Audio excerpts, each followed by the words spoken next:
नमस्कार मित्रों, मैं दुर्गा प्रसाद मिश्र कादम्बरी की इस कक्षा में आप लोगों का स्वागत करता हूं। हम लोगों ने शूद्रक के वर्णन के अंतर्गत ललाट देशम उद्भंतम यहाँ तक देख लिया था। अब हम लोग देखेंगे आमोदि मालती कुसुम शेखर मुशसि शिखरी पर्यस्त तारका पुंजमिव पश्चिमाचलम। ठीक है, तो देखो, आमोदि मालती कुसुम शेखरम। आमोदि, आमोदी यानी सुगंधित, जो मालती के पुष्प हैं। ठीक है, सुगंधित जो मालती के पुष्प हैं।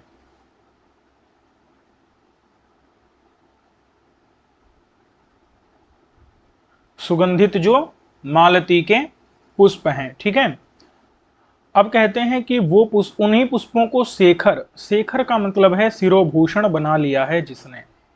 आमोदी यानी सुगंधित, मालती कुसुम यानी मालती के पुष्प, तो मालती के पुष्पों को शेखर यानी कि सिर का आभूषण, शिरोभूषण। ठीक है, तो सुगंधित आमोदी यानी सुगंधित, मालती के कुसुम यानी पुष्पों को शेखर यानी शिरोभूषण बना लिया है जिसने। ऐसा कौन हो गया? शूद्रक। तो इस कारण से ऐसा लग रहा है शूद्रक कि उससी, उसस यानी प्रातः काल। अब देखिए, थोड़ा कल्पना करनी पड़ेगी कि जो शूद्रक का सिर है, उस सिर के ऊपर क्या है? मालती के फूल हैं। क्योंकि सिर का आभूषण बनाया है तो मतलब सिर के ऊपर ही रहेंगे ना मालती के फूल।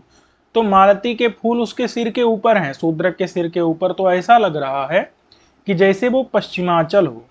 पश्चिमाचल मतलब होता है पश्चिम का पर्वत, अचल मतलब होता है पर्वत, जहां पर सूर्य या चंद्रमा अस्त होते हैं। तो अब प्रातः काल वहां कौन अस्त होता है बताओ? पश्चिम, पश्चिम में प्रातः काल कौन अस्त होता है? चंद्रमा अस्त होता है। और जो तारे रहते हैं वो जाकर के कहाँ हो जाते हैं? पश्चिम पर्वत पर छिप जाते हैं।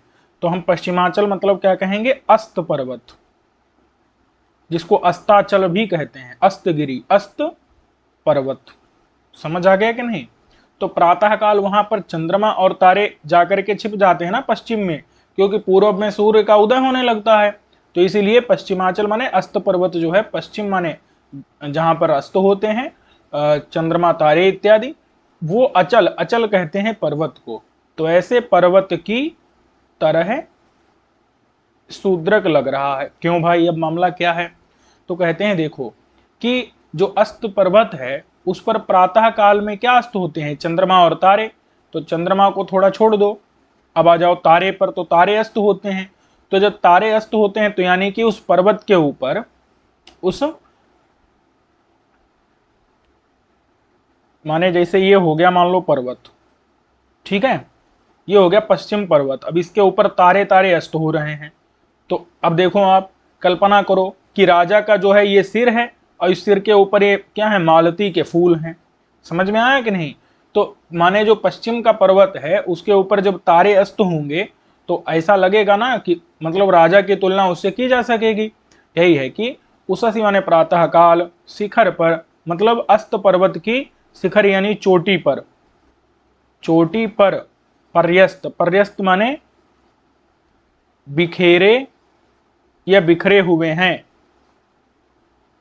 पर्यस्त माने बिखरे हुए, तारका पुंज।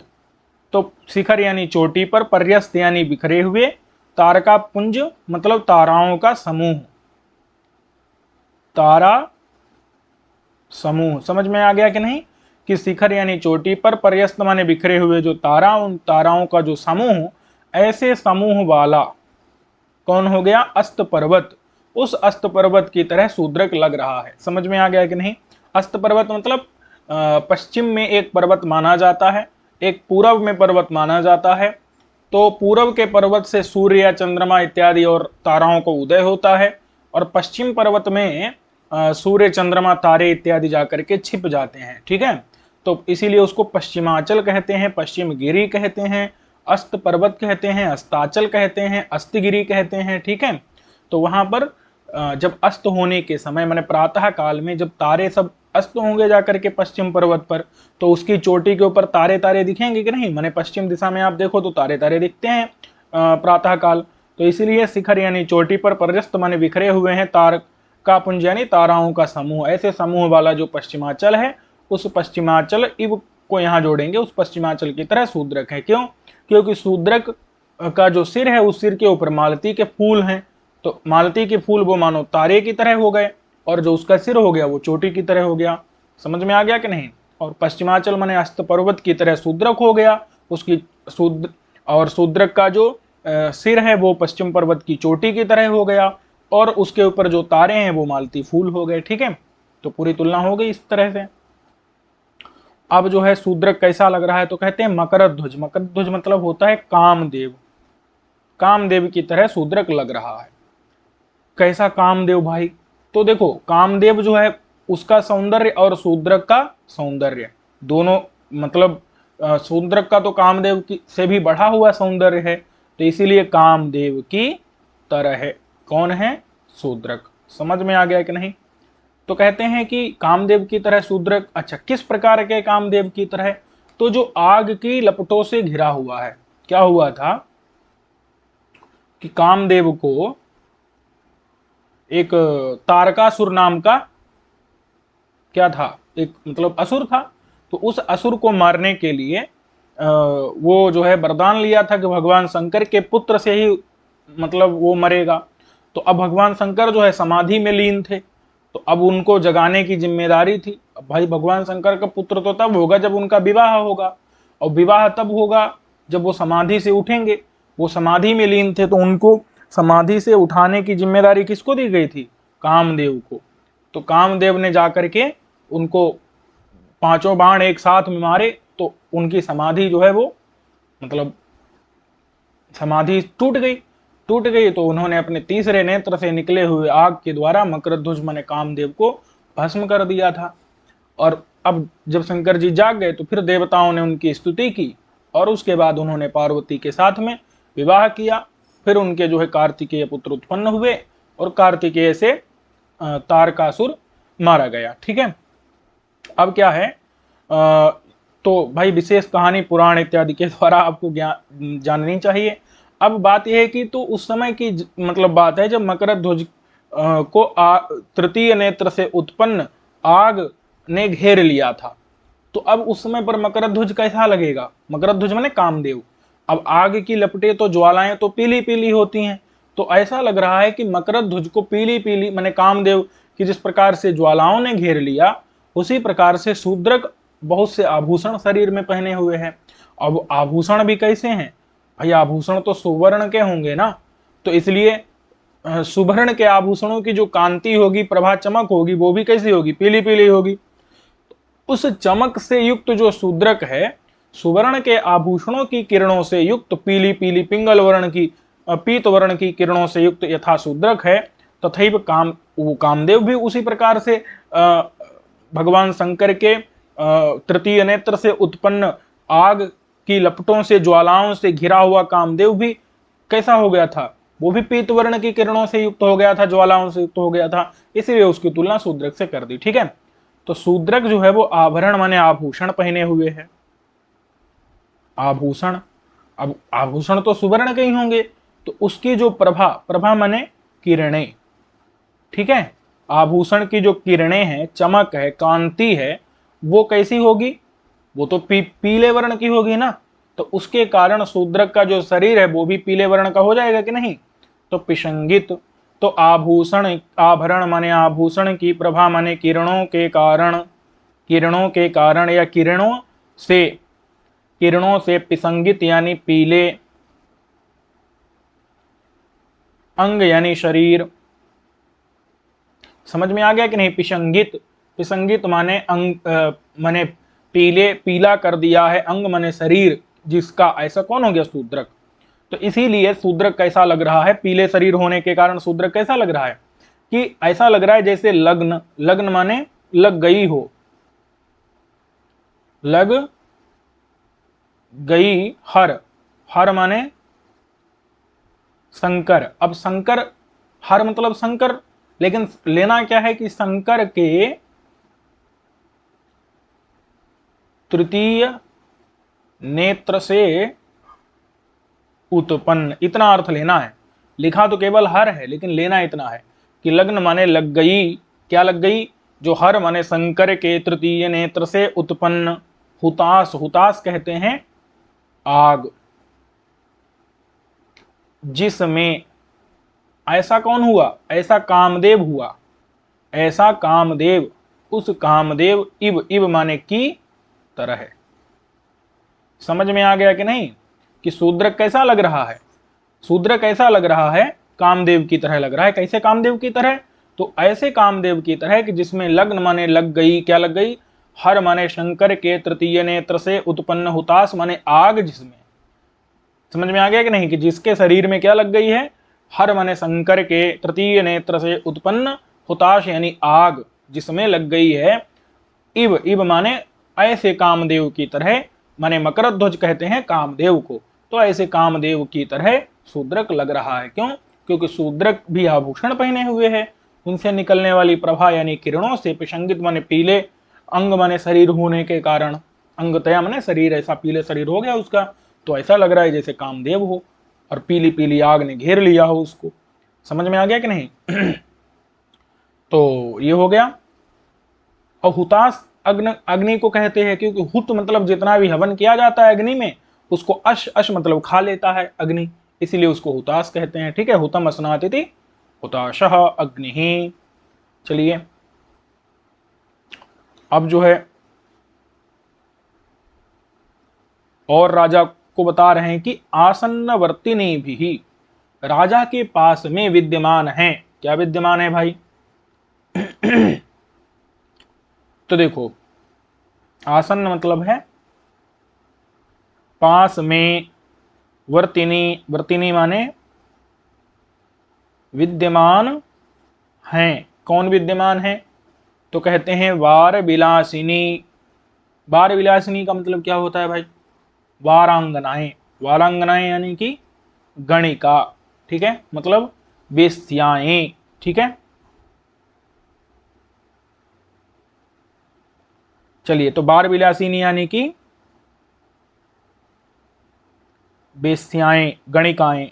ठीक है, तो आसन्नवर्तिनी यानी पास में विद्यमान है, और वो क्या है, सर्वतः माने चारों ओर,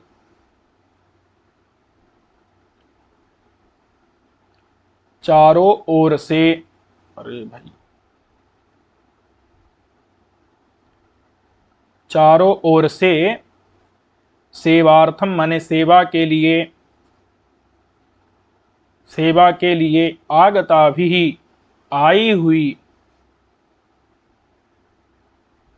समझ में आ गया कि नहीं कि आसन्नवर्तिनी भी माने पास में विद्यमान है, और सर्वतः माने चारों ओर से, माने हर दिशा से, हर दिशाओं से, चारों तरफ से, सेवार्थम माने सेवा के लिए आगता भी माने आई हुई हैं। कौन, बार विलासिनी यानी वेश्याएं, तो उनसे परिवृतम माने घिरा हुआ है।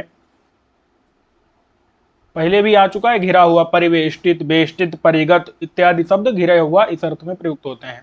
तो घिरा हुआ है कौन, शूद्रक। समझ में आ गया कि नहीं।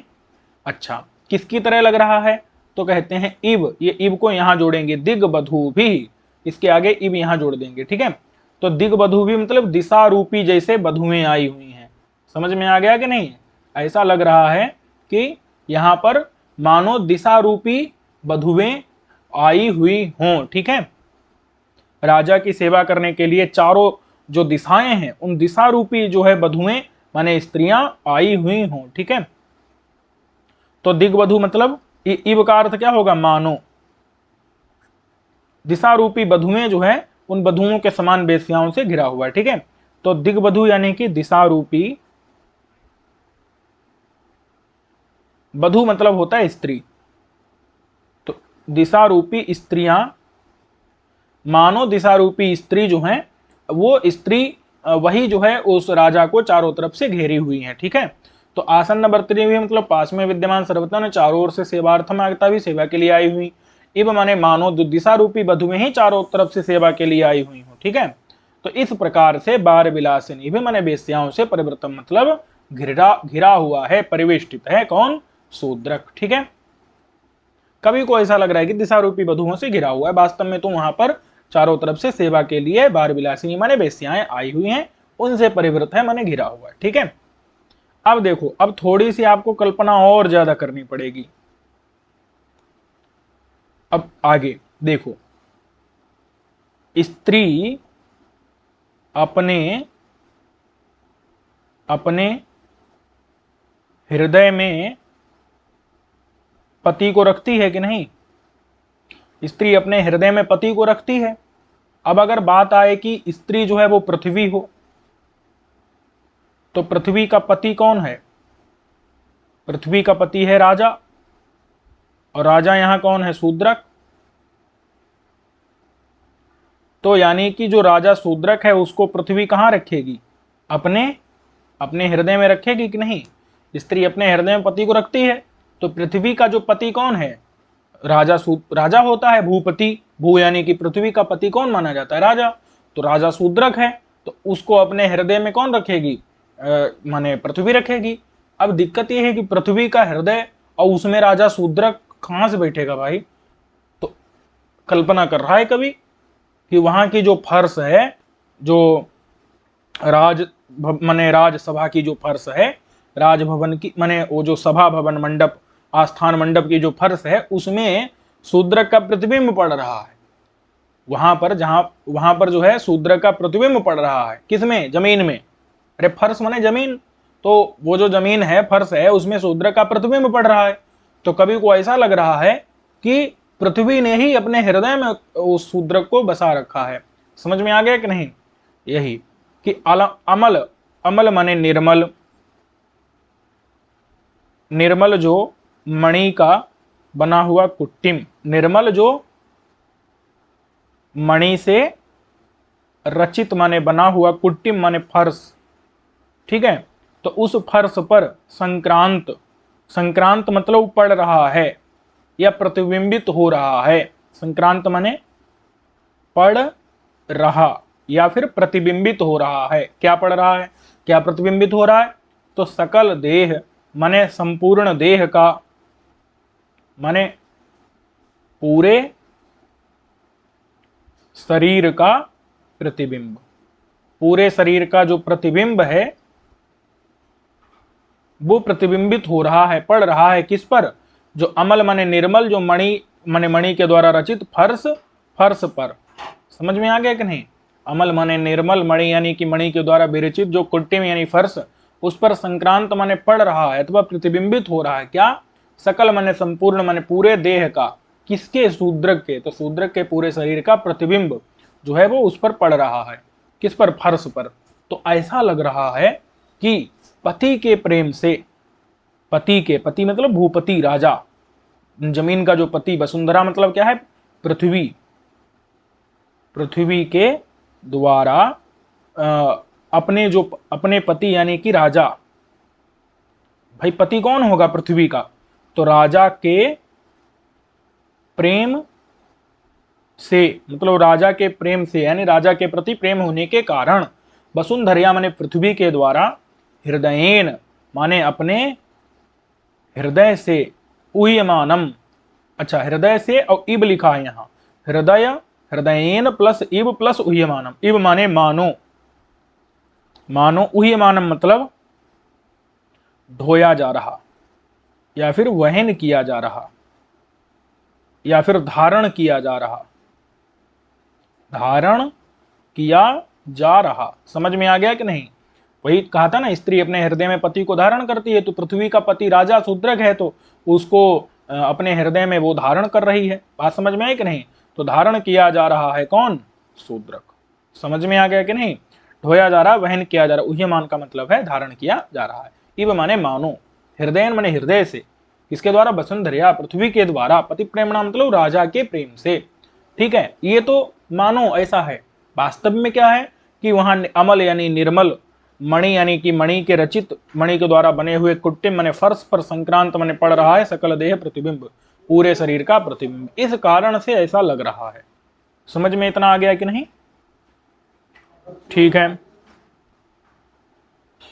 अब जो है यहां पर कुछ देर तक विरोधाभास चलेगा। ठीक है, तो अशेष जन भोग्यताम उपनीतयाप्यसाधारणया राजलक्ष्म्या समालिंगित देहम। ठीक है, अब ये राजानम अद्राक्षित, ठीक है, राजा को देखा। चलिए देखते हैं राजा तक पहुंचते हैं कि नहीं। तो अशेष जन भोग्यताम उपनीतयापि असाधारणया राजलक्ष्म्या। देखो, अशेष मतलब है सभी, जन माने लोग, सभी लोगों के भोग्यता को, उपनीत माने प्राप्त, सभी लोगों की भोग्यता को, उपनीत माने प्राप्त होने पर भी, होने पर, और अपि माने भी, होने पर भी, जो असाधारण यानी असाधारण है, असाधारण जो राजलक्ष्मी, असाधारण राज श्री, राजा की श्री यानी संपत्ति शोभा, उसके द्वारा समालिंगित देहम, समालिंगित है देह जिसका, ठीक है, उसके द्वारा। समालिंगित का मतलब क्या होता है, माने आलिंग, समालिंगित मतलब कैसे समझाएं आपको, आलिंगन, आलिंगन मतलब गले लगाया हुआ है। ठीक है, तो समालिंगित यानी कि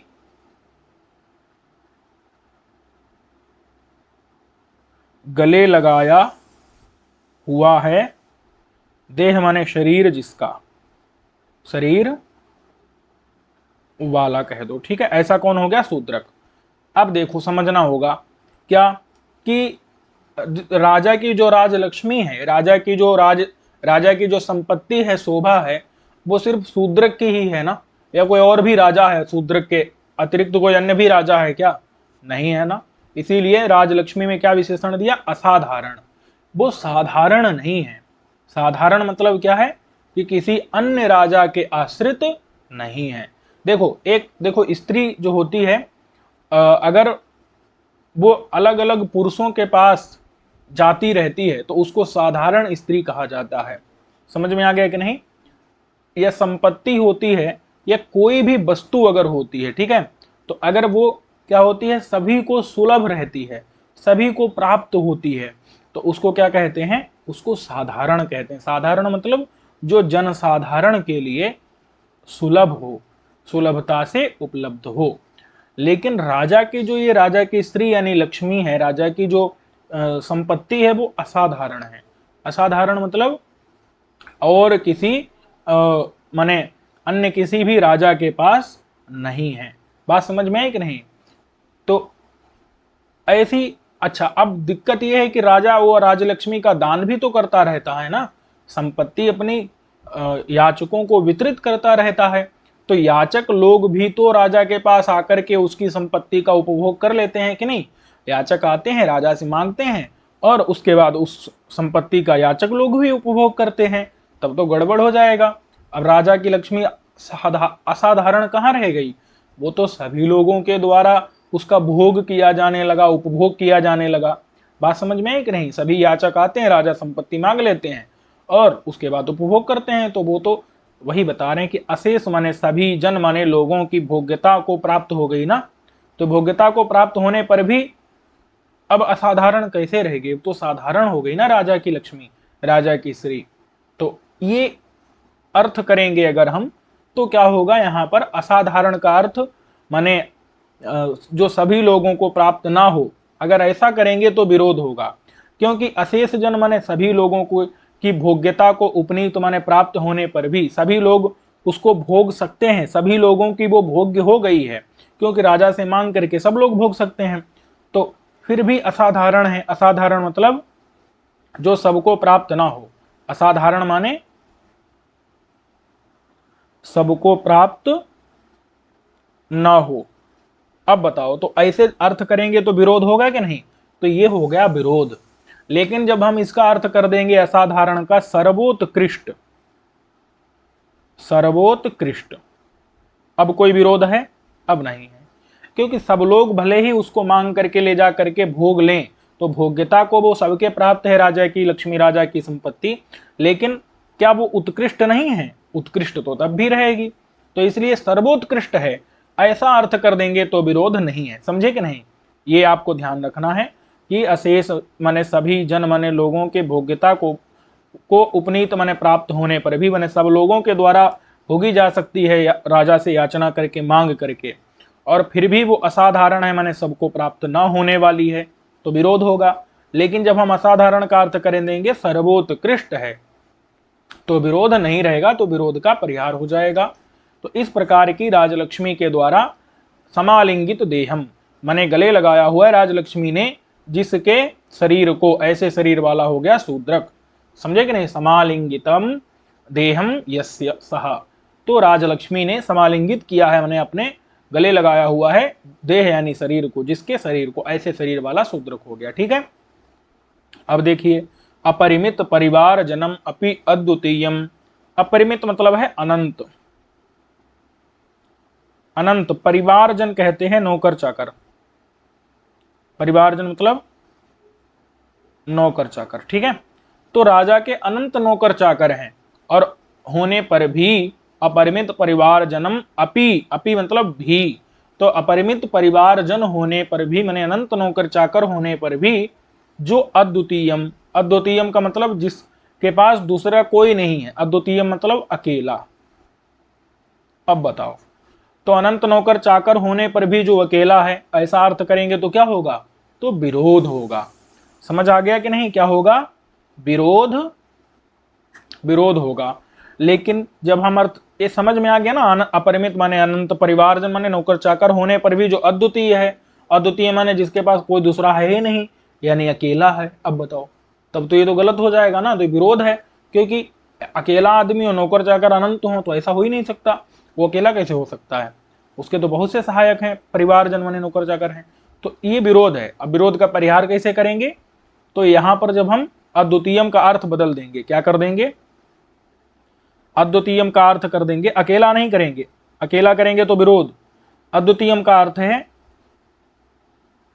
स्वतुल्य, द्वितीय रहित, माने राजा के तुल्य दूसरा कोई भी नहीं है। समझ आया कि नहीं? राजा अद्वितीय है, अद्वितीय मतलब राजा के तुल्य कोई दूसरा व्यक्ति नहीं है। समझ आया कि नहीं? माने राजा सर्वोत्कृष्ट है, वही सर्वोत्कृष्ट, ऐसा अर्थ अगर कर देंगे। अद्वितीय मतलब नहीं है, द्वितीय माने दूसरा, राजा के तुल्य जहां पर, ऐसा वो अद्वितीय है राजा। समझ में आ गया कि नहीं? तो ऐसा अर्थ कर देंगे तो अब कोई विरोध है? कोई दिक्कत नहीं। अनंत परिवारजन माने नौकर चाकर होने पर भी वो अद्वितीय, यानी कि उसके तुल्य कोई द्वितीय व्यक्ति नहीं है। समझ में आ गया कि नहीं? वो सर्वोत्कृष्ट है। तो ऐसी स्थिति में क्या होगा? विरोध होगा? विरोध नहीं होगा, विरोध का परिहार हो जाएगा। तो इसी को कहते हैं विरोधाभास अलंकार, कि आपाततः विरोध दिखता है, मैंने ऊपर ऊपर से तो विरोध दिखता है, लेकिन वस्तुतः विरोध नहीं होता है। ठीक है, तो अपरिमित परिवार जन्म अपि, अनंत परिवार जन होने पर भी जो अद्वितीय है, मतलब अकेला है तो विरोध, और अगर अपने तुल्य उसके कोई दूसरा नहीं है, ऐसा अर्थ करेंगे तो विरोध नहीं रहेगा। ठीक है, और क्या है राजा? तो अनंत गज तुरग साधनम अपि, अनंत माने वही असंख्य, असंख्य, गज माने हाथी, असंख्य हाथी हैं, तुरग माने घोड़े हैं, असंख्य घोड़े हैं, तो इत्यादि साधन, साधन मतलब सहायक, इत्यादि सहायक होने पर भी, अपि माने होने पर भी, खड्ग मात्र सहायम। अब बताओ, जिसके अनंत माने असंख्य, गज तुरग माने हाथी घोड़े साधन हो, सहायक हो, और फिर भी कहा जाए कि खड्ग माने केवल तलवार, खड्ग माने तलवार मात्र, मात्र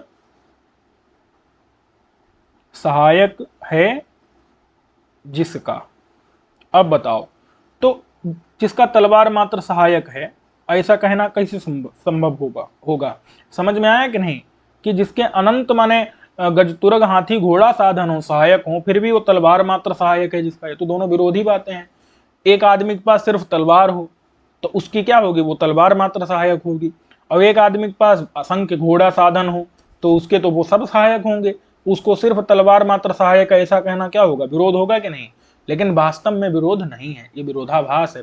कैसे, यहाँ पर खड्ग मात्र सहायम का मतलब अर्थ बदलना पड़ेगा, क्या कि उसको युद्ध में सिर्फ तलवार की ही जरूरत पड़ती है, उसके पास हैं असंख्य हाथी घोड़ा इत्यादि, लेकिन जरूरत उसको सिर्फ युद्ध में किसकी पड़ती है, तलवार मात्र की। वो तलवार मात्र से भी पूरा युद्ध जीत लेता है और अन्य किसी की उसको जरूरत ही नहीं पड़ती। अब बताओ कोई विरोध है, नहीं है उसके पास लेकिन उसको जरूरत नहीं पड़ती। ये अर्थ है इसका कि असंख्य माने अनंत हाथी घोड़ा साधन इत्यादि सहायक होने पर भी तलवार मात्र सहायक है, जिसका मतलब तलवार मात्र सहायक माने जरूरत है जिसका, तलवार मात्र सहायक मतलब जरूरत है जिसका, जिसको सिर्फ तलवार मात्र की ही जरूरत पड़ती है। होते रहे हाथी घोड़े, कोई विरोध थोड़े है, कोई विरोध नहीं है, समझे कि नहीं। तो तलवार मात्र है जरूरत जिसका, ऐसा हो गया शूद्रक। इस अर्थ में विरोध का परिहार हो जाएगा तो विरोधाभास अलंकार हो जाएगा, ठीक है। अब कहते हैं एक देश स्थितम अपि। अच्छा ये बताओ, शूद्रक का शरीर इतना बड़ा थोड़े है जो मतलब पूरा विश्व को वो व्याप्त कर ले, लेकिन तो इसका मतलब शूद्रक कहाँ है, एक जगह बैठा रहता है, लेकिन क्या उसने संपूर्ण पृथ्वी मंडल को व्याप्त कर रखा है कि नहीं। कैसे, अपने प्रताप के द्वारा, अपने यश के द्वारा, अपनी कीर्ति के द्वारा, अपने प्रताप के द्वारा उसने क्या कर रखा है, संपूर्ण भुवन मंडल को व्याप्त कर रखा है। समझ में आया कि नहीं, वही बता रहे। एक देश में स्थित होने पर भी, एक देश में स्थित माने बैठे या स्थित होने पर भी, बैठे होने पर भी, एक देश में बैठा, एक देश में मतलब एक जगह में, देश मतलब जगह है, में भी बैठे होने पर भी, व्याप्त माने, अब व्याप्त का अर्थ भी अगर बैठा हुआ कर देंगे कि बैठा है भुवन मंडल, यानी कि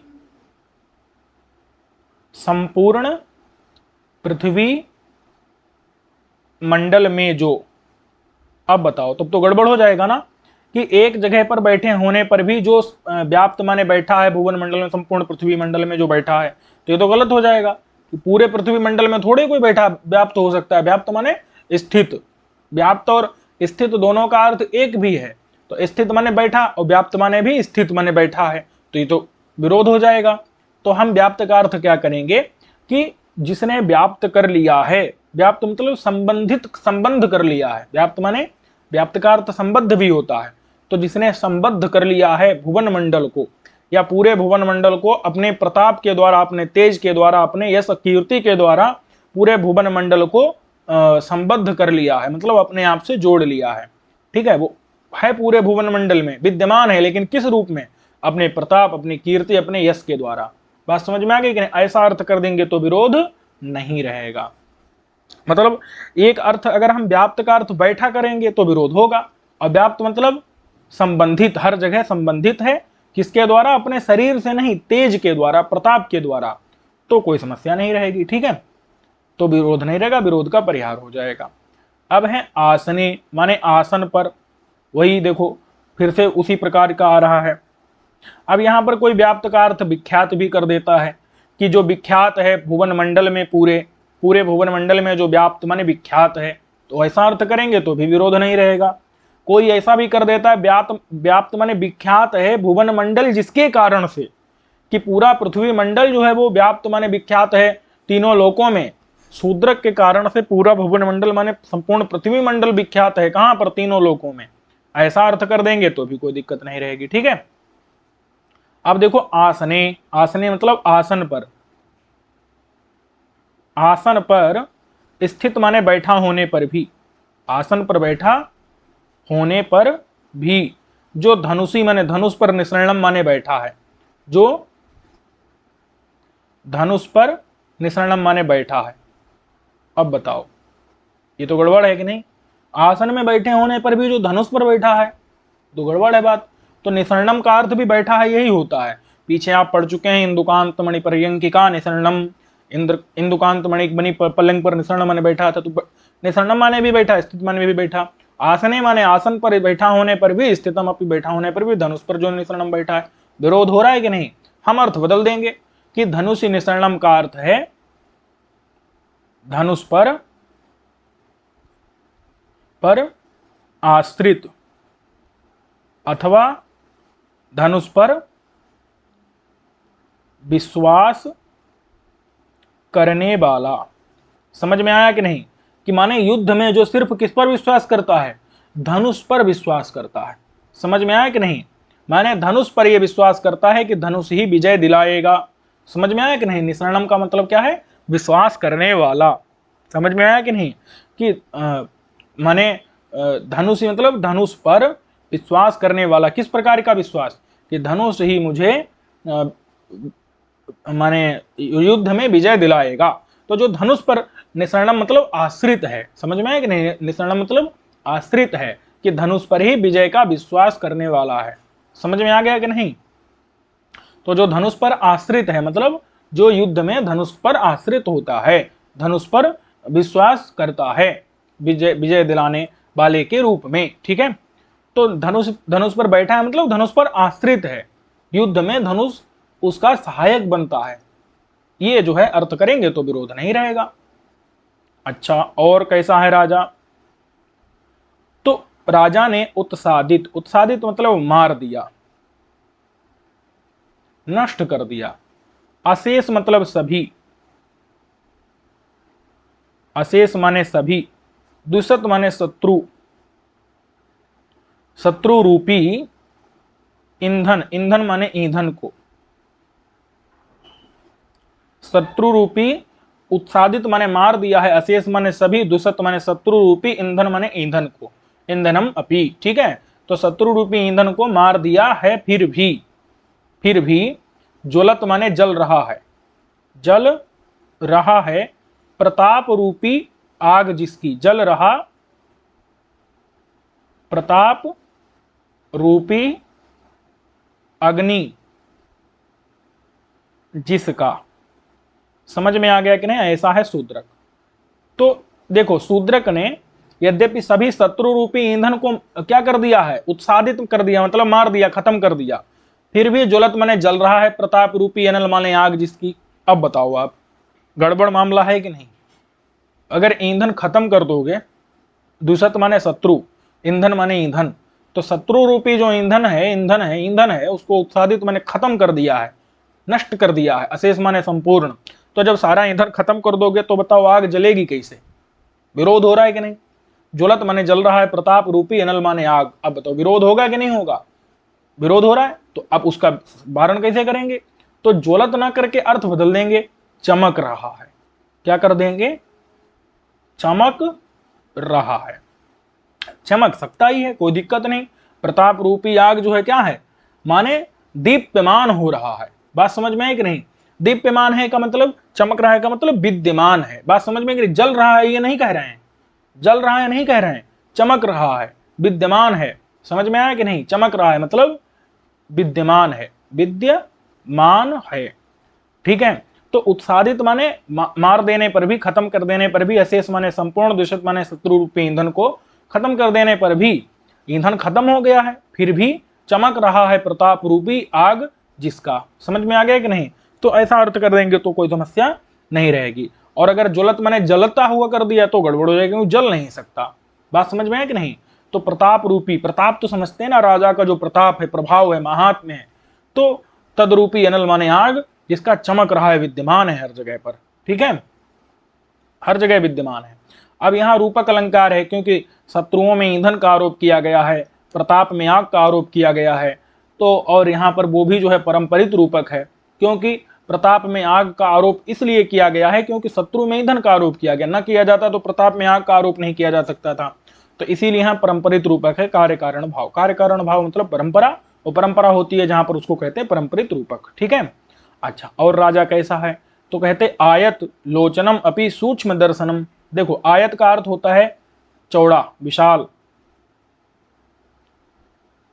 आयत माने विशाल, लोचन मतलब आंखें, तो विशाल आंखें बाला। समझ में आ गया कि नहीं? विशाल आंखों वाला है।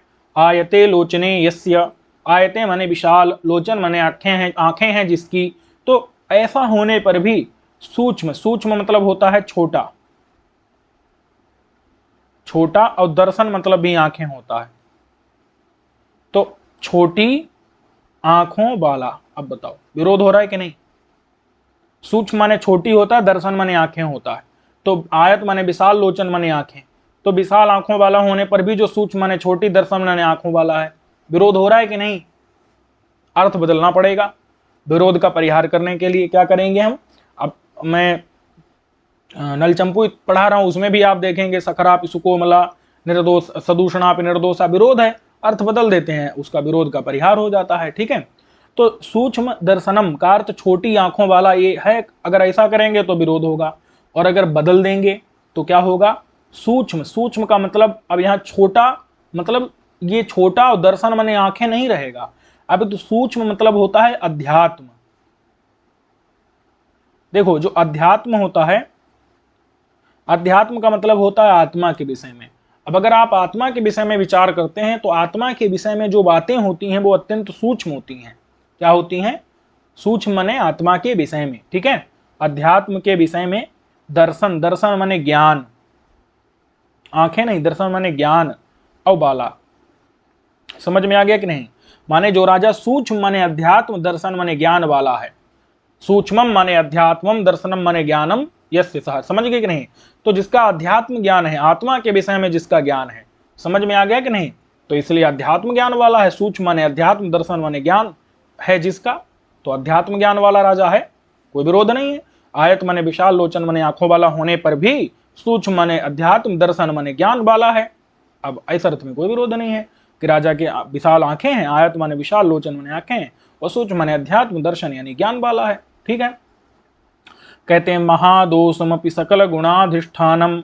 महा मतलब है महान, महान दोष, महान दोष वाला, महान दोष वाला होने पर भी, महान दोष वाला भी, सकल माने सभी, सभी जो गुणों का अधिष्ठान है। अधिष्ठान मतलब आश्रय है। अब बताओ, महान दोष वाला, महादोष मतलब महान दोष वाला, महान दोष वाला होने पर भी सकल गुणाधिष्ठानम, सभी गुणों का आश्रय है राजा।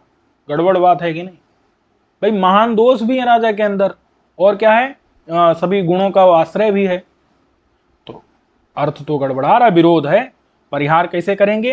तो ध्यान देना, देखो हर जगह विरोध भी होगा और उसको दूर भी किया जाएगा। तो इसीलिए इसको क्या कहते हैं? विरोध नहीं है, विरोध का आभास है, प्रतीत हो रहा है सिर्फ विरोध, वास्तव में विरोध नहीं है। तो देखो दोष, यहां पर ना ये दोष शब्द जो है इसी में है थोड़ा छिपा हुआ। यहां पर जो है दोह शब्द है। क्या है? ये जो है दोष शब्द एक हलंत भी है, और इस दोष का मतलब होता है बाहें, भुजा।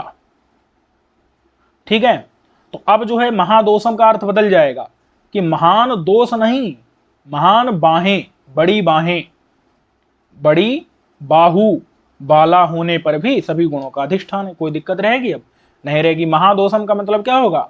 महा माने महान, बड़ी बड़ी, दोह, दोह मतलब होता है बाहों, बाहें, दोह, ये दोष शब्द है सकारांत, समझे कि नहीं?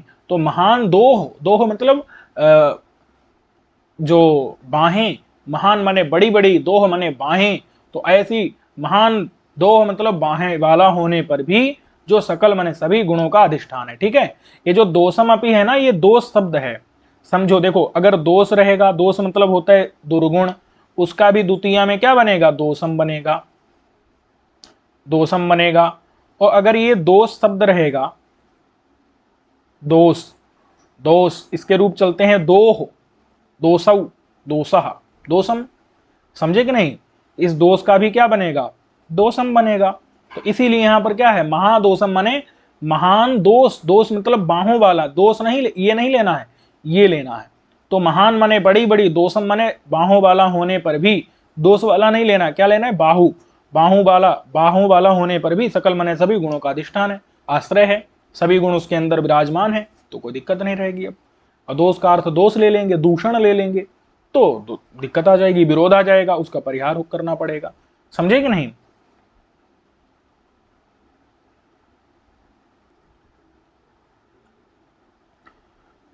कुपति मपि कलत्र बल्लभम। कुपति, देखो अब बताओ, अगर कोई कुपति होगा तो वो कलत्र, कु मतलब होता है निंदित पति, तो अगर कोई निंदित पति होने पर भी वो कलत्र यानी कि पत्नी का बल्लभ यानी प्रिय है। अब बताओ, अगर कोई कु माने निंदित पति होगा तो निंदित पति होने पर भी राजा जो है वो क्या है, कलत्र माने पत्नी का, बल्लभ यानी प्रिय है। हो सकता है क्या? नहीं हो सकता। समझ में आ गया कि नहीं? निंदित पति पत्नी का प्रिय कैसे हो सकता है? अगर वो पति निंदित है, निंदनीय है, मतलब कु मतलब अच्छा नहीं है, जो गंदा है, दुष्ट है, निंदनीय है, तो ऐसा पति वो कलत्र का माने पत्नी का, कलत्र माने पत्नी का बल्लभ यानी प्रिय हो सकता है क्या? नहीं हो सकता। तो फिर भी उसको क्या बता रहे हैं? कलत्र बल्लभ हम पत्नी का प्रिय बता रहे हैं। विरोध हो रहा है कि नहीं? अब विरोध बदलना पड़ेगा, तो कु का मतलब हम कर देंगे पृथ्वी। कु माने पृथ्वी, तो कु माने पृथ्वी का जो पति, पृथ्वी का क्या है वो? पृथ्वी का पति है राजा। कु माने पृथ्वी का पति, तो पृथ्वी का पति होने पर भी और कलत्र माने पत्नी का प्रिय है, कोई विरोध नहीं है। समझ आया कि नहीं? कु माने अगर निंदित करेंगे तो निंदित पति जो होता है वो कलत्र माने पत्नी का बल्लभ यानी प्रिय, विरोध होगा क्योंकि वो पत्नी का प्रिय नहीं होता। लेकिन अगर कु का अर्थ कर देंगे पृथ्वी, तो पृथ्वी का जो पति है माने राजा है, पृथ्वी का पति है मतलब राजा है, तो राजा होने पर भी कोई क्या है? कलत्र माने पत्नी का प्रिय, बल्लभ यानी प्रिय हो ही सकता है। तो कलत्र बल्लभम माने पत्नी का प्रिय है जो कुपति यानी कि पृथ्वी का पति होने पर भी कलत्र यानी पत्नी का बल्लभ यानी प्रिय है जो, तो पत्नियों को वो प्रिय है, पत्नियों को अच्छा लगता है। और कु माने निंदित अगर पति कर देंगे तो वो पत्नियों का प्रिय है, ऐसा कहना विरोध हो जाएगा कि नहीं? तो विरोध हो जाएगा इसी स्थिति में। ठीक है, समझ में आ गया? अब कहते हैं अविरत प्रवृत्त दानमप्यमदम। देखो राजा जो है अविरत, अविरत मतलब होता है लगातार, अविरत माने लगातार, प्रवृत्त मतलब है बह रहा, बह रहा। दान, दान कहते हैं मद जल को, जो हाथी का क्या होता है? मद जल। तो बताओ अविरत माने लगातार, प्रवृत्त माने बह रहा है, दान माने मद जल। तो ऐसा होने पर भी, दानम अपि, अपि है ना, अपि मतलब होने पर भी, अमदम, अमदम मतलब है मदजल रहित है। अब बताओ गड़बड़ है कि नहीं? समझ आ गया कि नहीं? कि अविरत माने लगातार, प्रवृत्त माने बह रहा है, दान माने मदजल, ऐसा होने पर भी जो अमदम, अमदम माने मदजल रहित है, तो विरोध होगा कि नहीं? अमदम, अ मतलब नहीं है, मद माने मदजल जिसमें, तो विरोध हो जाएगा कि नहीं हो जाएगा? लेकिन हम अर्थ बदल देंगे बस, तो विरोध नहीं रहेगा। क्या? अविरत माने लगातार, प्रवृत्त माने बह रहा है, देखो, अथवा प्रवृत्त माने यहां पर लगा हुआ है, क्या कर देंगे हम अर्थ बदल करके? अविरत माने, अविरत माने लगातार, लगातार, प्रवृत्त, प्रवृत्त का मतलब है लगा हुआ। किसमें लगा हुआ कहा? दान में, लगातार लगा हुआ है दान में जो। समझ में आया कि नहीं? अविरत प्रवृत्त है दान माने, अविरत माने लगातार, प्रवृत्त माने लगा हुआ है दान में जो। ठीक है, तो ऐसा कौन हो गया? शूद्रक। ऐसे होने पर भी जो अमद है, अब यहां पर मद का अर्थ हो जाएगा गर्व, गर्व माने घमंड, फिर भी जो घमंड से रहित है। समझ में आ गया कि नहीं? तो अमद, अमद यानी अब मदजल रहित नहीं अर्थ करेंगे, क्या करेंगे? मद माने गर्व, घमंड से रहित है, तो ऐसा हो ही सकता है। अविरत माने लगातार, प्रवृत्त माने लगा हुआ है दान में जो, फिर भी क्या है? मद यानी कि गर्व, घमंड, और उससे अ मतलब रहित है। समझ में आ गया? और अगर अर्थ हम करेंगे कि अविरत माने लगातार, प्रवृत्त माने बह रहा जो, दान माने मदजल, ऐसा होने पर भी अमदम माने मदजल से रहित है, तो ऐसा अर्थ करेंगे तो विरोध होगा। समझे कि नहीं? अगर कोई हाथी है, उसका मदजल बह रहा है लगातार, और आप उसको अमद कहें, मदजल रहित कहें, तो विरोध होगा कि नहीं होगा? तो इसमें क्या होगा? विरोध। और जब अर्थ बदल दिया तो क्या हो गया, विरोध का परिहार। तो इसलिए विरोध नहीं रहा, वो विरोध का क्या हो गया, आभास। तो इसलिए विरोधाभास अलंकार है। ठीक है, चलिए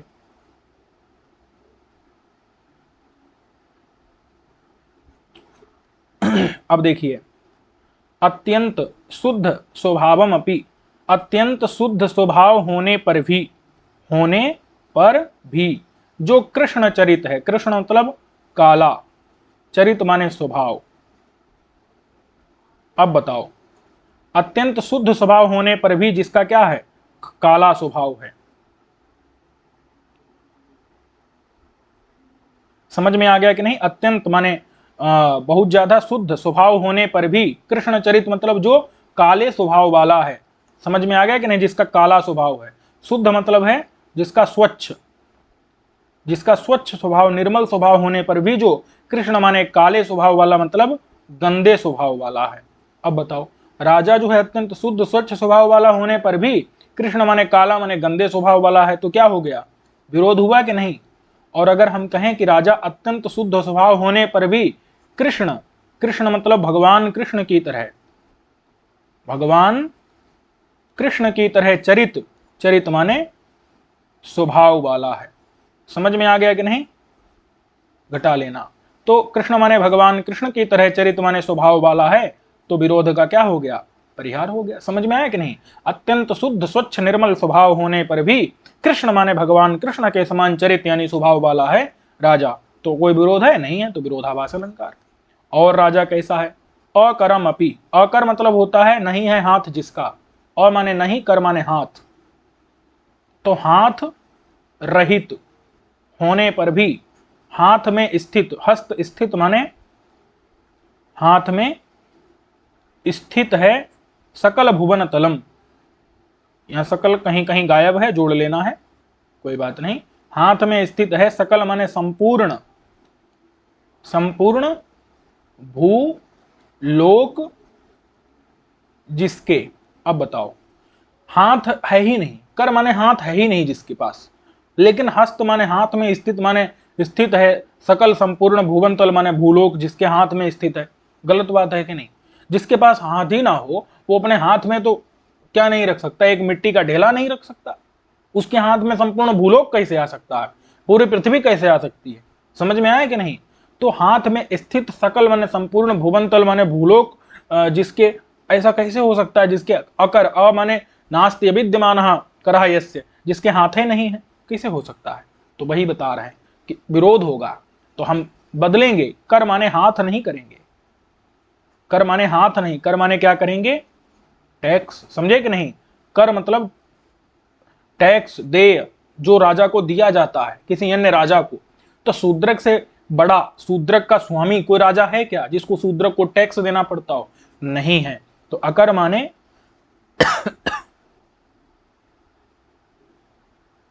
राजा को जो देय, जो छठवां हिस्सा, उससे, हिस्सा से रहित है। समझ में आया कि नहीं? शूद्रक, शूद्रक क्योंकि कोई अन्य अन्य राजा ऐसा है ही नहीं जिसको शूद्रक को कुछ देना पड़ता हो, तो राजा को जो देय, जो छठवां हिस्सा है उस हिस्से से रहित है कौन? शूद्रक। समझ में आ गया कि नहीं? कि शूद्रक, कोई ऐसा राजा नहीं है जिसको शूद्रक माने अपनी कमाई का हिस्सा देता हो, टैक्स देता हो। समझ में आ गया कि नहीं? तो अकरम माने किसी को भी कर देना नहीं पड़ता है, ऐसे अकर माने कर से रहित है होने पर भी, और हस्त स्थित माने हाथ में स्थित है सकल भूवंतल संपूर्ण भूलोक जिसके, कोई विरोध नहीं रहा। अब कर का अर्थ बस टैक्स कर दिया कि किसी अन्य राजा को देय माने दिया जाने वाला हिस्सा जो कर कहा जाता है, वो कर से बचा हुआ है कौन? शूद्रक। और उसके हाथ में संपूर्ण भूवंतल है, हस्त स्थित, हाथ में स्थित है सकल भूवंतल। तो ऐसे राजानम माने, राजानम माने शूद्रकम, शूद्रक को, अद्राक्षित, अद्राक्षित मतलब देखा। समझ में आ गया कि नहीं? किसने देखा? चांडाल कन्या ने देखा। अब देख करके जो है उसने वहां पर अपनी छड़ी जो है फर्श पर थोड़ा बजा दी, पटक दी, और उसके बाद सभी राजा लोग उसकी तरफ देखने लगे। इस कथा को हम लोग अगले पाठ में पढ़ेंगे। ठीक है, सर्वेभ्यो नमो नमः।